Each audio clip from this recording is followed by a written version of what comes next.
আব্বু কোনো রাজনীতির সাথে জড়িত ছিল না। আমাদের কেন এরকম হেস্তনেস্ত করতেছে? আমার বাবা কিছুই করে না, এগুলোর সাথে কোনোভাবেই জড়িত না, আমরাও যাই নাই কোনোভাবে। সে এতগুলা মানুষের মধ্যে সে কিভাবে যাবে গাড়ি ভাঙচুর করতে? তার বয়স 50 বছর। বাবা ব্যবসা করতো, ঠিক আছে, আমার বাবা কিছুই করে না, এগুলোর সাথে কোনোভাবেই জড়িত না, আমরাও যাই নাই কোনোভাবে।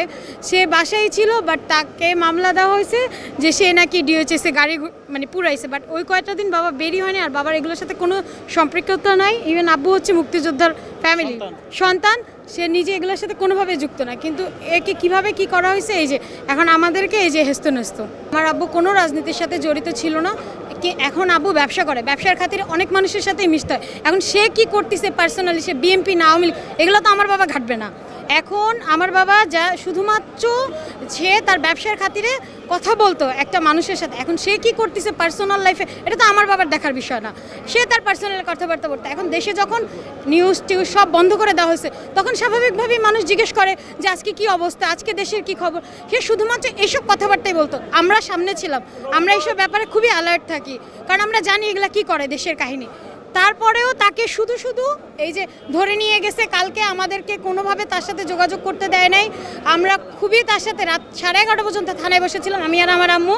আমাদের কোনো ছেলে ছিল না, কেউ ছিল না, তারা আমাদেরকে দেখা করতেও দেয় নাই, তারা কিচ্ছু করতে দেয় নাই।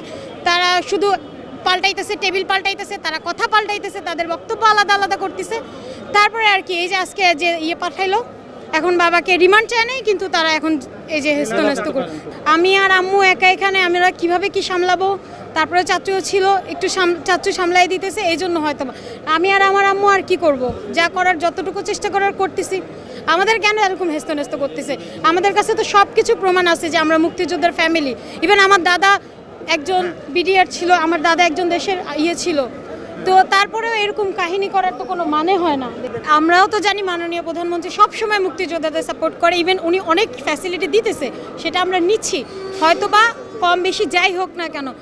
এই যে আমাদের হেস্তনেস্ত করলো, এটা কী জন্য করা হয়েছে আমরা নিজেরাও জানি না। এখন হয়তো এলাকার কেউ বলে দিছে, কার শত্রুতা কার সাথে কেউ বলতে পারে না এগুলো। এখন পুলিশ তো আর আমাকে বলবে না যে এ ধরায় দিছে বা কেন ধরায় দিছে, কিসের জন্য, কিছুই না। ওরা আমাদের সাথে কোনো কথাই বলে নাই।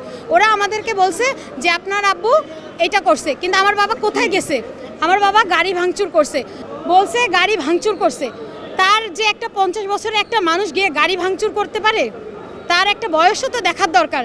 একটা ইয়াং ছেলে যা গাড়ি ভাঙচুর করতে পারবে, একটা মানুষ যার সে এতগুলা মানুষের মধ্যে সে কিভাবে যাবে গাড়ি ভাঙচুর করতে? তার বয়স 50 বছর।